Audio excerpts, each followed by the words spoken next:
Now we're going to get to the time when Jenny Rae Le Roux will come up here. So she's going to be talking on strategies for entrepreneurs to solve big problems. So Jenny Rae has quite the extensive resume. I will go over at least some of the highlights. You are more than welcome to fill in anything else you want from here. But anyway, she has been in the world of business for quite some time now, got her start in Bain Consulting, and so she worked with them for a few years. From there, she's been in two different tech startup companies. Are you still on the board of the one? Great, excellent, and is still on the board of one of those. She has helped numerous companies in the startup phase go through both like consulting, problem solving, all sorts of different things. So she totally gets that like startup world and what it takes to make something, truly a thriving business. So in addition to that, she's been a guest lecturer at numerous top universities across the country, including Startup Reading. Yeah, or at least will be shortly. And on top of all of these things that she already does with and then she ran for governor. That happened. And then you have a family on top of that. It's very impressive, the things she's accomplished. And she's been to 56 countries. So that is pretty impressive. So, Jenny Rae, get on up here. Join me on the stage. There you go. Hey, amazing. There you go. Well, I'll fill in a little bit of the color of my background, if that's okay, just to kind of get started so y'all can know me a little bit and the journey that I've been on. So the first thing that you should probably know is that I grew up in a family with a legacy of entrepreneurs through my grandparents' generation. And then my parents worked regular jobs, right? And so I was a woman in the 80s when I was growing up, and so nobody told me anything about business. So I thought it was terrible. I actually thought that businesses were like the evil perpetrators of all bad things on the earth when I graduated from college. And I actually took a year, I shaved my head, and I traveled around the world. And when I left, I was going to be a doctor in the developing world. And when I was on that trip, I discovered I don't like medicine. I do not like sick people. I like them to get well, but I don't like hanging out with them when they're sick. And I kept trying to fix the hospitals. I was like, can you guys just get better staffing here? Could you actually, just supply people with pharmaceuticals? Could you get some generic pharmaceuticals? Could you do something different? I was trying to solve all the operational problems of every healthcare facility, and I didn't care at all about the medical part. And so when I was on that trip, I kind of had this revelation when I was in Thailand toward the end of the trip. And it was that business is actually the most remarkable way that problems can be solved all over the world. It's the fastest way problems can be solved. It's the most decentralized way that problems can be solved. And it's the most sustainable way that problems can be solved, because somebody's like, hey, what you provide, I like that. I'm going to trade something of value to me, whether it's a barter business or a cash business or another kind of business. It's a decentralized trade. And I got really excited about business. So actually, my first legitimate business, the one that is first on my resume, is Bain Consulting. That was where I made, real money and had a 401k. Before that, I actually started my first business in South Africa. And I got a piece of advice that I just want to begin with today, which was from a mentor of mine. I was there, I was trying for 3 months to get a job in a country where I was not allowed to work. Right? And so somebody was like, I think you're looking for a job, but what you're actually looking for is a problem to solve. And so that was the first place that I began, and that has been the premise of everything that I've done in my career, and I think it's the backbone of every successful business. Is there a problem, and can you solve it? And so what I started to do there was I actually built my first consulting business. Instead of going into a company and saying, would you give me a job? They often didn't have a job. I would say, is there a problem that your current staff either doesn't have the ability or the capacity to solve? And could I solve it for you? Right? Give me a month and I'll just get started. Pay me a little bit of money. And I set up an international nonprofit so that I could do it as a volunteer by donation, right? So I kind of came up with solutions for the different areas that we solved that problem. So that was the beginning of my services-based career. When I was at Bain, I had an engagement. I did 11 projects in 10 different industries over 2.5 years. And a lot of what we were focusing on was making a lot more money for very large organizations, right? They started with $2 billion and they wanted $2.5 billion. And so I was running spreadsheets and doing customer interviews, a lot of the things that I do now, but at a very mature basis for these very large organizations. And honestly, it was very encouraging to me to find out how little they knew. right? Like they are not good at what they do. They would kind of be like, well, we think we should do this way. We've done it since 1972. And we would go in and we would be like, actually, maybe we could do something another way and something could completely transform. So I did a lot of look at pricing, customer segmentation, a lot of growth orientation in that work. And then in one conversation that I had, it was with a private equity firm that was interested in buying a portion of a railroad, CSX. There are 4 railroads in the United States. They had this idea that they could probably raise the prices on rail because people who send things by rail don't send them in other ways. I did the foundational work, and I was sitting there across the table from them, and I was like, we're going to make a set fee on this. They get a piece of the action. I want to be on the other side of the table. So that was when I fundamentally decided that I wanted to become an entrepreneur. And when I did that, it was about a year before my grandfather on my dad's side passed away. And at his funeral, I found out for the first time that for 13 years running, he was the chair of the Miami-Dade Chamber of Commerce in South Florida and the businessman of the year for 10 of those 13 years. And he had run an organization so I had this business legacy in my family that I had no idea about. So anyhow, I came to California after leaving Bain in order to pursue the tech dream. And I worked with 2 companies as a founding member because I am not good at creating products. Actually, that's one of the things that I've discovered. And I think sometimes it's really good to know what you're not good at because it helps you know how to focus on the things that you're good at. So I didn't have an idea. I just knew that I could help to structure a business, sell a business, grow a business. Those are the things that I knew I could be good at. So I partnered up with 2 different people, one in the energy tech space and then one in payments technology that were building out their organizations. And in that process, one of the things that I discovered was actually I am not great at the very early phases of business building. So a lot of y'all are there now, but I want to tell you where I actually play now because it will set the context for what I'm going to talk about, which is that where I've really found success is buying companies. So I've bought 1, I've started 3, and I just bought my second one 8 days ago. I'm in the process of buying a 3rd. And so buying businesses has allowed me to really focus on what I'm good at, which is taking a product that's been proven because people have been buying it already. In some cases, like in the first case, it was for 4 years. In the case of the one that I just bought for 40 years. And I can say there are things that aren't being done that I could do, and then I'm willing to put them into action. So just so that you know where I'm coming from, that's a lot of what I've done. And then the problem solving that I've done, I think can be applied to whether you're super early phase, thinking about a product. But I've really been more of an entrepreneur just in my own companies. So anyhow, is that helpful for y'all to kind of know where that happens? I moved to Redding in 2008, worked with a tech company, thought I would be here for about a year, thought maybe I would go to business school or do something fancy again, and discovered that I really like Redding. And so I've been here for 15 years, 1 year at a time, until, a couple of years ago, I was like, hey, I see a problem. California has a great product, right? And I think we should revolutionize the way that this product is going to market. It's getting a bad rap right now, right? Customer surveys aren't good in California. We should maybe change the way that we're thinking about it. So I ran for governor of California. I came in second, actually, in the statewide race, but did not ultimately become the governor. So I'm back in private business right now. But the businesses that I run, I'll tell you just a little bit about them as context, and then I'll go back to a few stories about them as well. The first one, and both of these, by the way, started at about $200,000 in revenue. So just so you kind of know at the place where they began. The first business is called Management Consulted.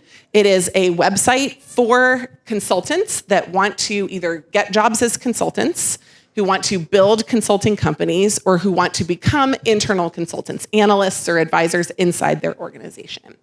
And that company is a services company that is a tech-based services company. So we enable everything through digital media and also through SEO. Our largest portion of traffic is SEO. We have about 3.5 million unique visitors to our website every year. We have a very targeted niche SEO approach. We have a conversion strategy. We have an email strategy, which is really powerful. And then we also have a sales and operations closing process. So at the beginning, it was me, $200,000. I was like, congratulations, everyone.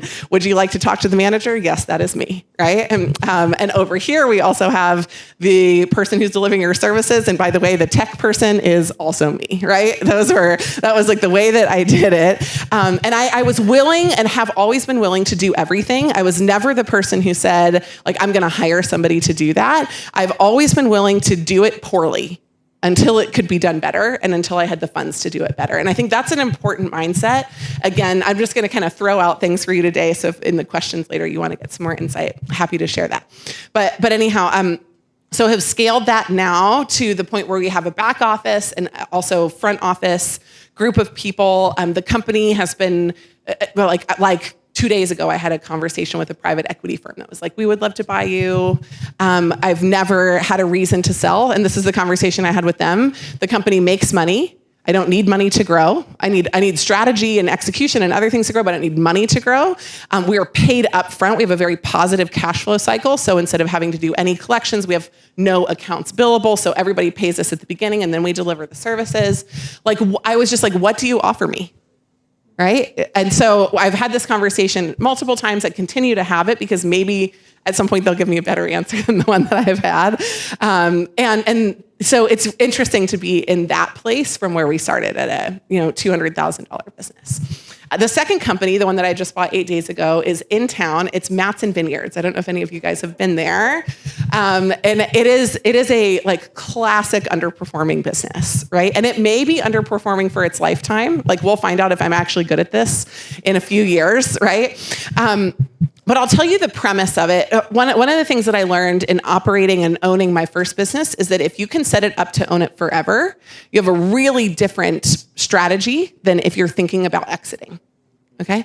And for me, like, as long as you can run it forever, if you do ever decide to exit, then you have leverage, right? Because you don't have to leave. Write a check that's big enough to make me walk away. That's what you can say. But you're never in a place where you feel like, I can't make it to the next funding round. I won't necessarily be able to put the next product to market unless I get capital. And so I've removed myself in a way that I really enjoy out of the dependency of the kind of investor model. And we are just funded by cash as slow as we can go. And my goal is to not only build a business for this community in this particular situation, but also that my family will hopefully take over and have a model to build for more than one generation. So anyhow, the premise for Matson, $200,000 business. My first business was making a profit. Matson is making no profit. Right? And it's possible that the business won't, but I suspect that we could make a profit. And there are a few things that we'll tweak inside that hospitality business to think about how we want to do things. But because we're thinking about owning it forever, we don't care how fast it happens. We don't care about anything except for it has to make $1 more than we spent. Right? So different premise from the way that we're thinking about the business than maybe some of you would think. So again, I wanted to share that in terms of context to give you some of my background. My husband and I live on a farm. I have a lamb that lives in my laundry room. And when I came, Eden was like, I think you have ants on you, because I was probably like doing something. Where it's lambing season. We have gardens. Like it's an awesome hot mess.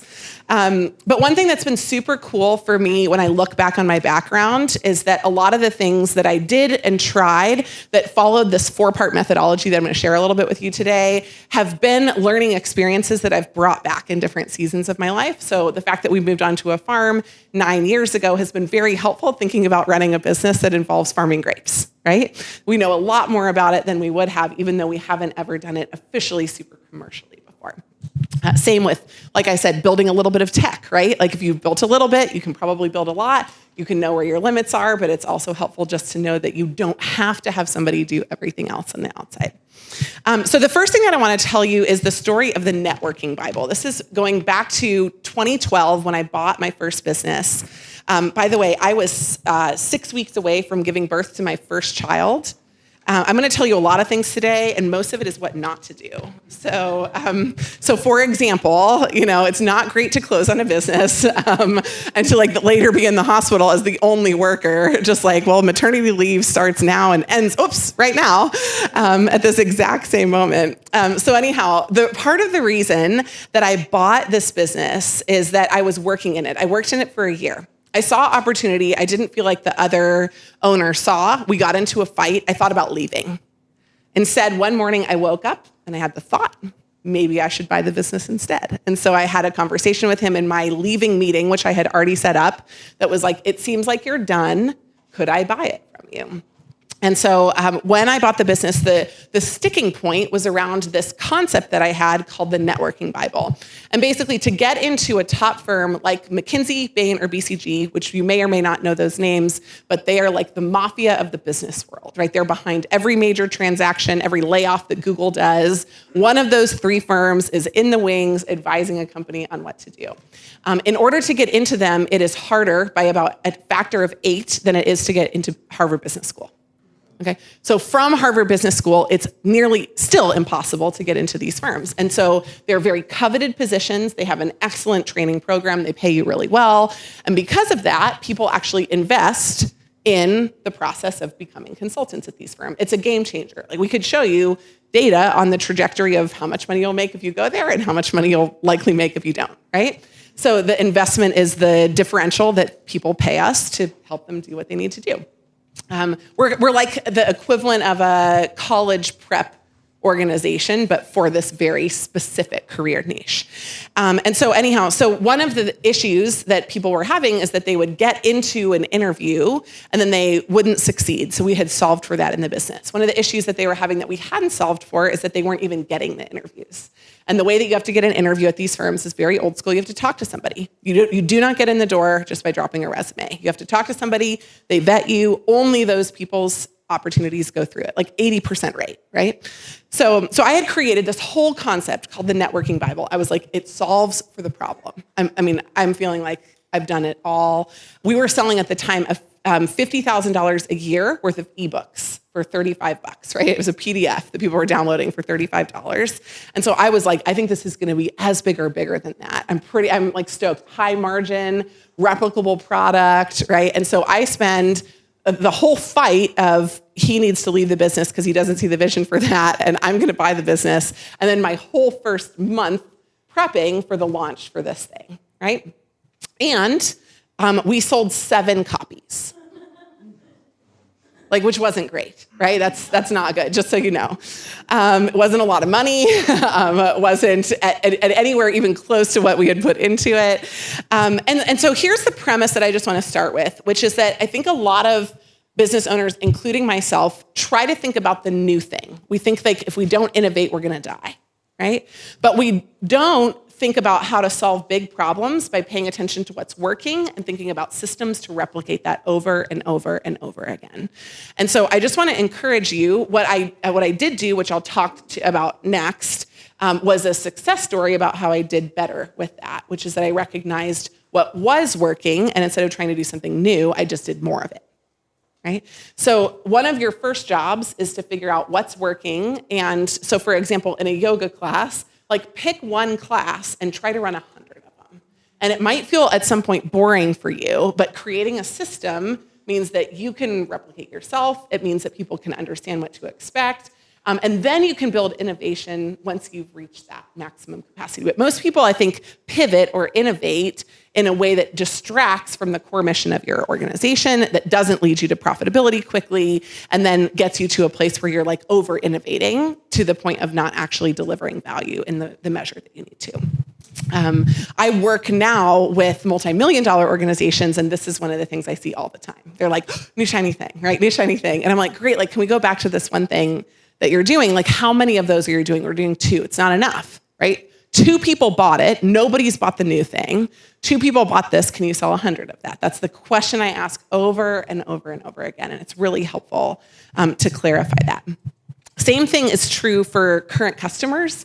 So at the winery, I was like, great, what's your email list look like? They have no email list, not one email of people who aren't in their wine club. So for like 40 years, people have been coming to this winery, and if you didn't join the wine club, which on average is like under 4% of people who come and visit wineries, the other 96% of people they never captured, right? But everybody who was already there, I should be remarketing to them. If I can get those same people to come, not once in 40 years, but 4 times in 1 year, I both reduced my rates of how to acquire a customer, but I also gained more revenue in the process. So that leads me into my second point. My second point is that I love data. We're a very data-driven company. We have a lot of data. We have dashboards out the wazoo. We recreate dashboards. We're in the process of recreating them now.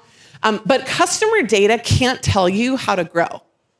Like it can tell you how to tweak a process, but it can't actually tell you how to grow. You actually have to listen to customers. Like sit there and let them talk, and 99% of it won't matter at all. But they will give you nuggets of wisdom that will lead to major lines of business for you. So now we do about $800,000 a year on one product.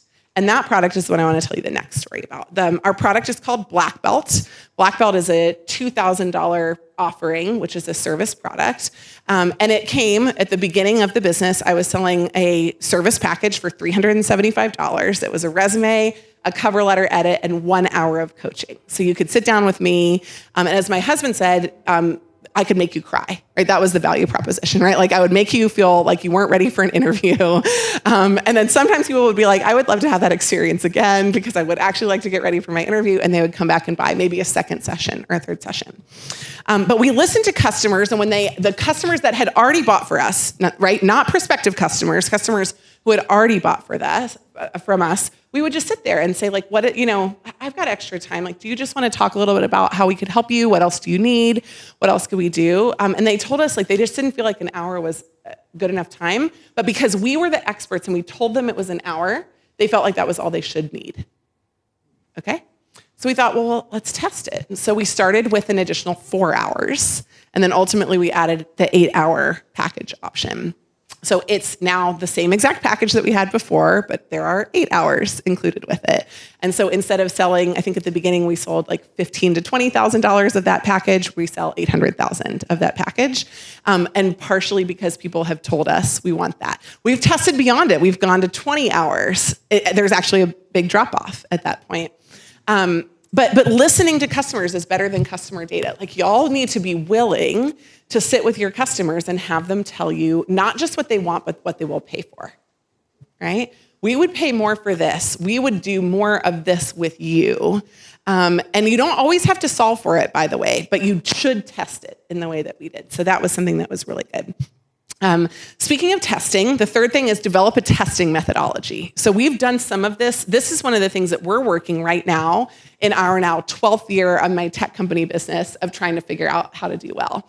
And I'm going to talk through just really quickly what we're doing with that company. But I also want to show 4 different ways that we test how to drive a purchase decision. Because I think this is one of the things that I find a lot of people really battle with is not what you have as a product or even how to reach customers. It's like, how do you get the customers that you're talking to pay you and pay you faster and pay you a lot, right? Like, what do you do in those situations? So our testing methodology now is basically that we've broken up our sales funnel into 4 different parts of the process. And our team is identifying every single week or month, depending on the duration of how long the test needs to run, a test or tests that they're running. So for example, we're going to try a test for putting out a new piece of copy in the corporate executive training space, which is another area of our business that we've now launched into. The second thing that we do on the conversions is we run A/B tests on pop-ups. Should they be 2 seconds or 10 seconds on our website? We have 3.5 million people, so the more people we can capture emails from, that's amazing. When we think about the third piece, which is emails, which are the emails are converting to revenue the best, right? And then for sales, how many people are we getting as qualified leads? How can we either get more of them in or close more of them? So that testing methodology is something that we're really working to build into our culture now. And I just want to say it doesn't have to be mature like ours, but you should have one, right? Because how you solve big problems is not being worried about failing, but also not guessing or over-guessing. It's just like set up a test, run the test, evaluate the test. If it says yes, do yes. If it says no, like leave it, right? And go to the next test. So I just wanted to talk really quickly about how we're doing this at Matson right now, and the 4 elements to drive a purchase decision. The first is value. The second is scarcity. The third are deadlines, and the fourth are discounts. And I wrote them down because I thought I'd probably remember 3 out of 4 if I was put on the spot. So I've got them down here. So for example, the way that we're going to test value is that we're going to tell people that we're there and see if they come, right? Like that's it. It's just more of messaging. So we are a vineyard. Raise your hand if you guys have been to Matson Vineyards. Crazy. Like there's one vineyard winery in all of Shasta County, one, and that's it. If you drink wine or like vineyards or like to play cornhole in a pretty place, like you should come out and hang out with us, right? So part of the premise is just like tell people that you're there. And some of you are going to have to do that in a way that just involves a little bit of hustle. Like there isn't a magic bullet. I can definitely speak to that. When I bought the business, we had 50,000 viewers. Now we have 3.5 million, but like that doesn't happen overnight. It took a ton of incremental steps.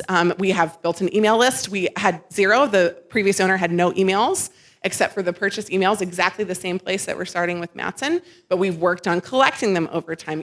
We have over 100,000 emails now. So we are building these drivers that create moats for us, defenses for us against competitors over time, and opportunities for us to quickly now test new concepts that other people don't have to get advantage of. The second one, scarcity, is that we have, right now, like there are some of our kinds of bottles that we have less than 100 bottles of.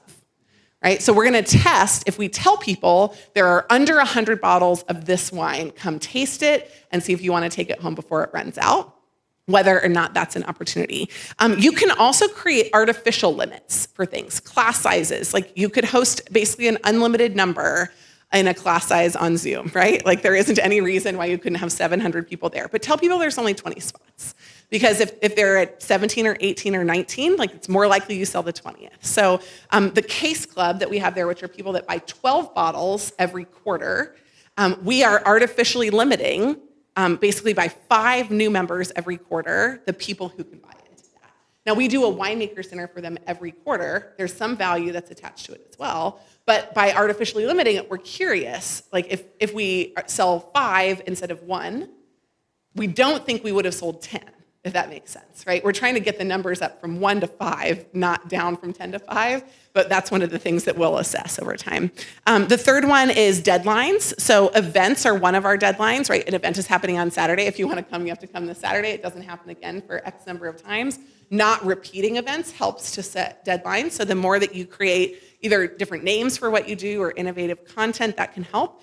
But also price increases. So we will be increasing the price of our wine. Like y'all could have bought a bottle of wine for $14.50 when the day that we took over. We only increased 1 bottle of wine. It's an estate-grown wine, right, to $18.50. But some of the wines should be like $55, and they're still $18.50 now. But we're going to announce to our email list that we're building that these price increases are coming. When that deadline hits, it's more likely to activate a purchase versus I could just go to the winery, I could not go today. The last one is discounts, right? We tested this in my business, the tech company, they suck. And we did it all over the place for the whole first year. And we ended up just basically diminishing our average basket price and not, we believed, driving incremental revenue or sales. So we now do one-day sale. The whole year. That's all that we do on the tech company side. I think for the consumer product, for the winery, where we're working on driving repurchase and revisit, we're going to try a little bit more. So this weekend for St. Patrick's Day, we had, if you wore green, you could get $1 off of a bottle, a glass of wine, or $2 off of a bottle. I think 98% of the people who showed up this weekend had green on, right? So those are the 4 things that you can do that you're testing for inside your testing methodology. And that's one of the key pieces I want to leave you with today is that you should be testing 1 and or more of those things at all times inside your business. Because again, innovation shouldn't be that whole new thing, that whole new business. It should be like a little bit more of the thing that you're already doing. The last thing I want to share, because we're at time and I want to take questions, is the story of a woman that worked with us and then set up a competitor. Right? Have you guys ever had that happen? Are you that person? Are you guys doing that? It's fine. It happens, right? Our job is to out-compete people. My lawyer was devastated when I told him that I don't sign non-competes with our staff member. And I was just like, no, like our job is just to outperform them. And he disagrees with me wholeheartedly. But so far, the story that I'm about to tell you has proven me that I haven't been right, haven't been wrong so far. And the more that we build these kind of things, the more insulated we get from that kind of disruption. But anyhow, Stephanie was a woman that worked with us. She's a really gifted teacher. She jumped into our structure when I ran for governor and did an amazing job. When she decided that she wanted to leave the business, she left and set up her own company, basically doing a reskinned version of what we do. She spent thousands of dollars, like tens of thousands of dollars, building a structure, a website, branding, like all of the stuff, right? She hasn't sold anything yet. And this, like, the last thing that I just want to leave you with is that your job is to find the hard problems to solve and solve for those in the least expensive way, and let the easy problems to solve, which are I have too much revenue and not enough people, take care of themselves. So she overbuilt structure instead of a sales pipeline. And I would just love to see more people that I advise, which to come to me and say, we have too many sales, how do we build a structure for it, right? Versus we have no sales, how do we go get that? We built a cool website and spent a lot of money on it. So I spend a lot of time on our podcast, on different channels, explaining to people what they shouldn't do, which is usually build all the things that you feel like will make you credible, versus what you should do, which is go get a customer. If you can get one, you can get five, you can get 500. And so if you guys feel like that's an area that you want to focus on, I would just encourage you, sometimes you do have to focus, and the focus should be more sales, not the fancy trappings of how everything goes. I'm working with a woman who does books right now. She did like Tony Robbins' first book. Do you guys know Tony Robbins? And like Michael Jackson's memoir, right? And she actually was asking me, she said, do you think I need a website? I was like, why would you need a website? She's by referral only. She literally doesn't have a website. She has no business card. The only way that you can find her is if somebody refers you that's already worked with her. Like, that is a compelling business model, y'all. And she's doing great. So I want to encourage you, sometimes the things that make you feel legitimate aren't the things that other people need to buy from you. Figure out just what that is, do only that, and then you can build that up over time. So with that, those are my 4 key things that I wanted to leave you in terms of how I think about when I come against problems, how to solve them, and then I'm happy to take questions. Well, thank you so much for speaking. Appreciate that. We're going to pass the mic around. So if you have a question, raise your hand. I just had the one question. It was more or less, what's the most important advice that you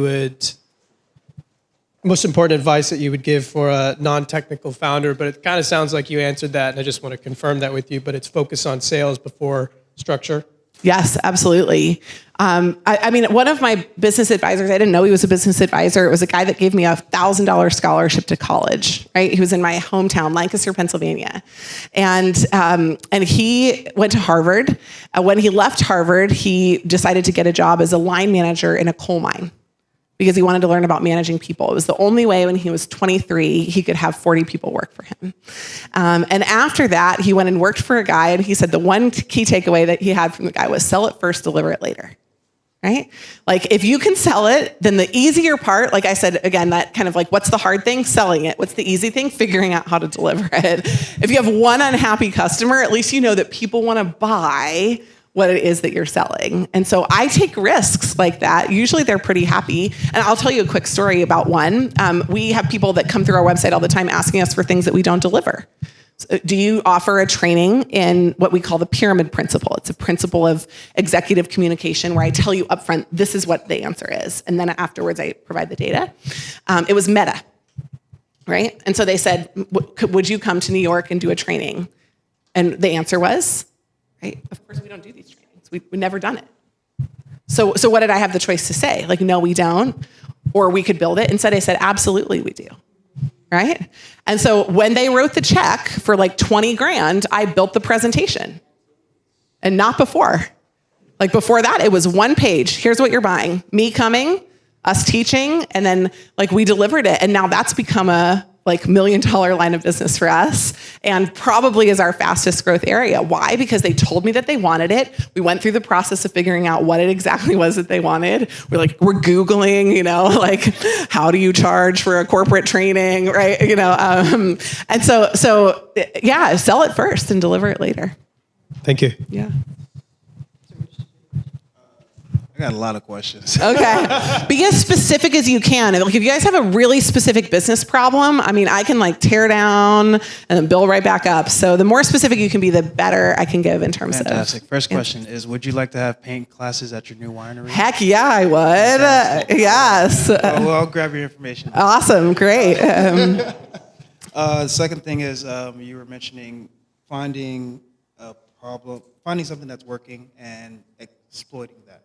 So what I'm doing with my painting company is that I have people who are coming and I have people who like to come and they come frequently. So I wanted to reward them by doing a loyalty system. Do they need that to buy from you again?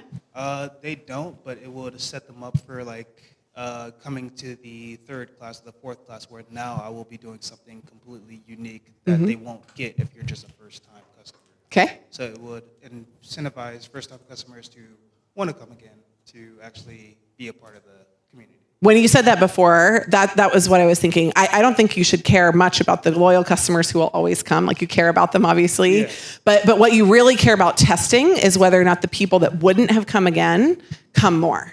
Okay. So you have to figure out how to isolate that decision, because what you don't want to do is add extra value somebody didn't need. It's just extra work for y'all, right? That you're not creating. And so there's a restaurant business in town that I do a lot of free advising, especially if people feed me. So right, I'm you just need to feed me or feed my family, and then we get really excited about that kind of thing. But anyhow, so go ahead and ask your question. No, I was just thinking about what food can I make? Let's talk.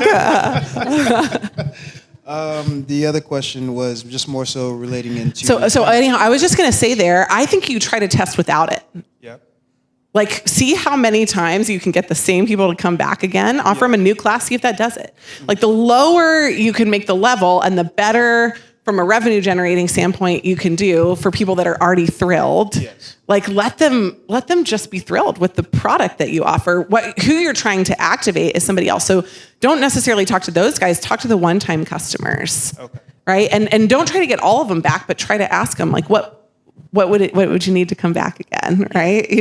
Did you love it? Okay, great. Well, come back again, and just see if you can get people to see if you can build your classes by having people come back again, or bring a friend the next time, or do them on a different night, right? Innovate in ways that are non-monetary, so that you can try to build more of a following without giving value away. That value is always discounts, which I would consider kind of loyalty programs a discount, are always, they're my last lever I try to use. Yeah, scarcity, right? Limits, deadlines. Yeah, using all of those instead. Try to do everything you can with that before you move the other needle. My last question would be, how long would you test before, seeking or looking at your results? Yeah, honestly, as long as revenue goes up, I test and then move on, right? If revenue starts going down, then I either stop the test because I know that it failed, or I try to revisit the premise. But we have in different parts of our business, for us, a pop-up reaching 10,000 views is our threshold for pop-ups.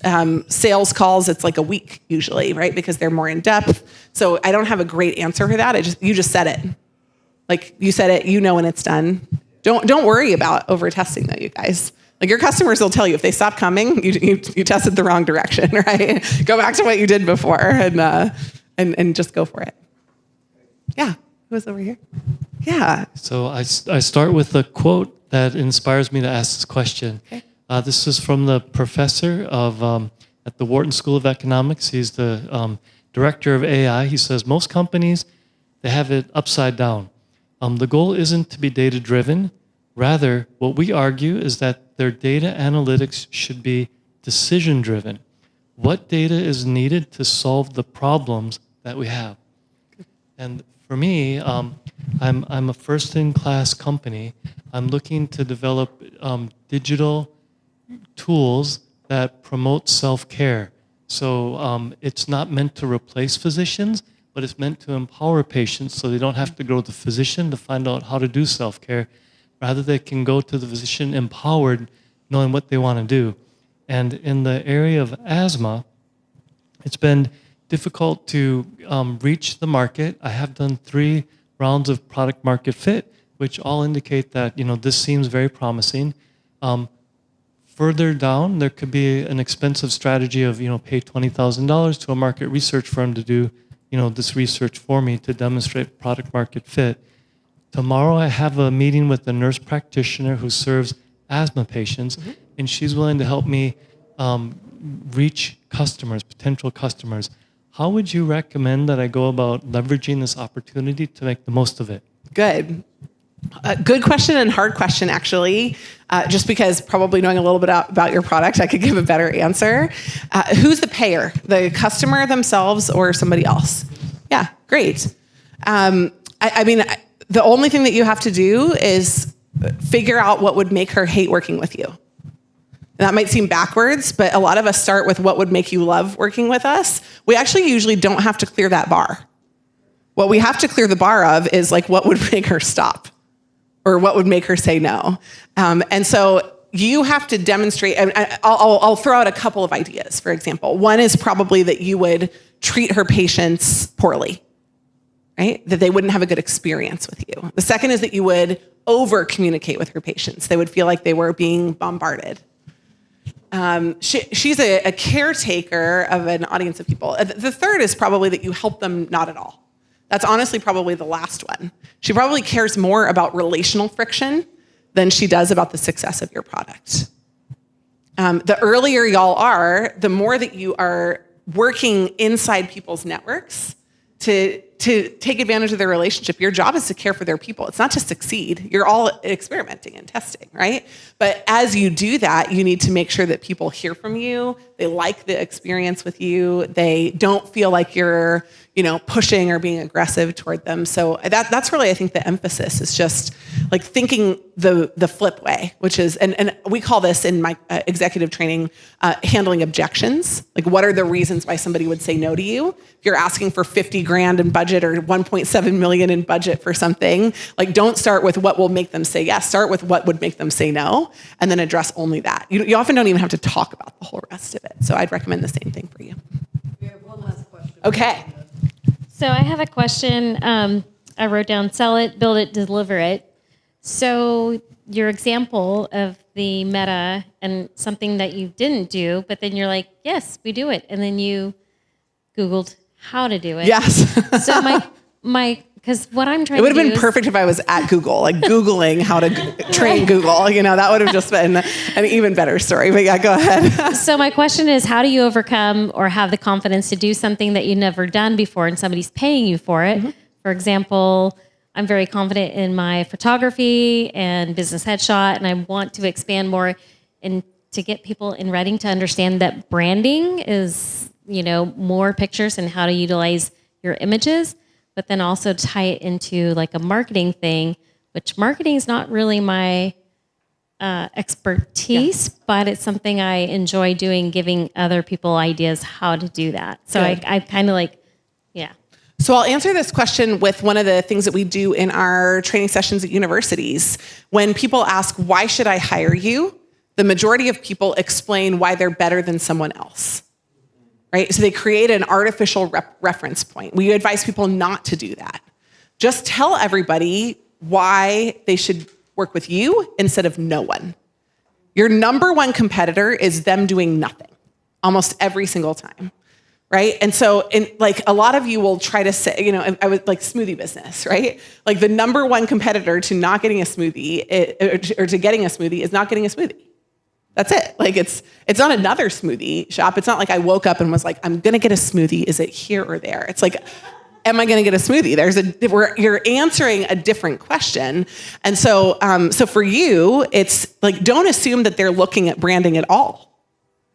Right? So your job is to do what it takes to make sure that they do anything. Right? So my best guess, I don't know you, my best guess is that you're probably like, you have an ugly picture, make it better. Instead, the message should be, you have no brand, you could have one. right? So it's a different message in the way that you think about it, and therefore, like, right, and I can do it for you in 2 hours. Like, why would they say no to you? Kind of going back to the same question. Why would they say no? I'm too busy. I don't want to do it myself. I don't see the opportunity. Like, whatever that objection is, I don't know because I haven't been in those conversations, but like, let them tell you no, and just say, all I'm doing is listening to why you say no. Awesome, right? And then either them or the next person go back to them and answer what it is that the other person objected to. But don't worry about selling people something that they don't object to, because you haven't hit the pain point yet. Yeah. Man, Big Time Pest did that to me today, and now I'm signed up in a year contract for pest control, and it works. It works. So, anyway, and I'm excited for that. Like, Honestly, it's a good thing. yeah, It's a good right? thing. I'm like, It's oh my word. What was the other option? You doing nothing. Exactly. Right? Well, it's the Hornets taking over that we have, but yeah, and it was going to be us doing our own thing, but they were like, oh, we're going to solve all these problems. I was like, I didn't even know I had those problems. I was like, oh my gosh, yes. And they're like, and we'll be here tomorrow. I was like, amazing. So anyway, it works is the point. So anyway, thank you so much. I'll say if you guys had any other questions, catch Jenny Rae here in just a few minutes.